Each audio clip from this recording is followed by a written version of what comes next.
It's interesting. We're out with our June figures, consumer confidence in New York State. I guess the highlights are really a low light. We're down about 5 points across the board. The index has a future component, a current component, an overall index, and they're down about 5 points, so things are not looking good. It's interesting. This is the lowest we've been since last spring, and we are much worse than we were 3 years ago.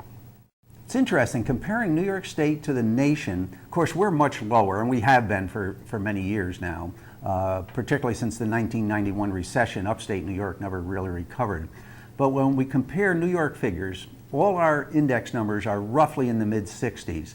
In the nation, consumer confidence currently has an index number of about 80. That's over the break-even point between good and bad. So the rest of the nation is feeling pretty good right now, certainly compared to New York. The interesting figure is the future index. It's down around 70, not too far from where we are in New York. So if we look at the big picture, people in the nation are more confident than New Yorkers right now, but they're worried about the future.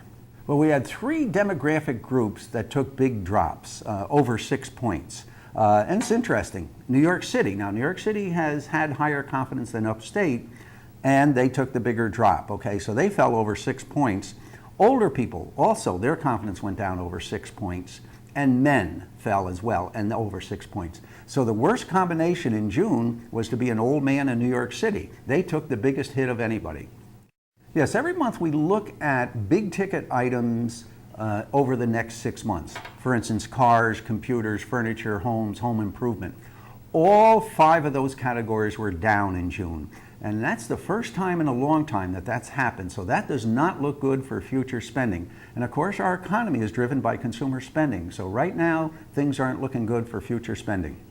Yeah, if there is some good news, gas prices fell in June, and that's reflected on our figures. And that's pretty good.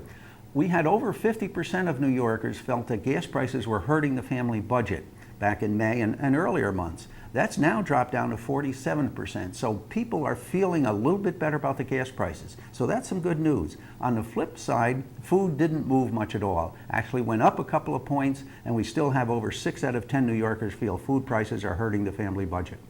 There is some real concern about a double dip recession. The spending that we've had has been somewhat artificial, okay? For instance, the job report didn't look good for June.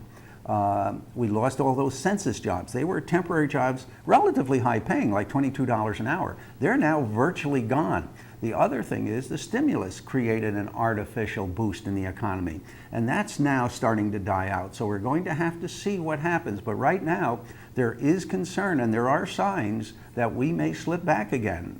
Hopefully that won't happen, and certainly some economists are saying we are coming out of it, but it's very, very slow, and the employment picture has not improved much at all.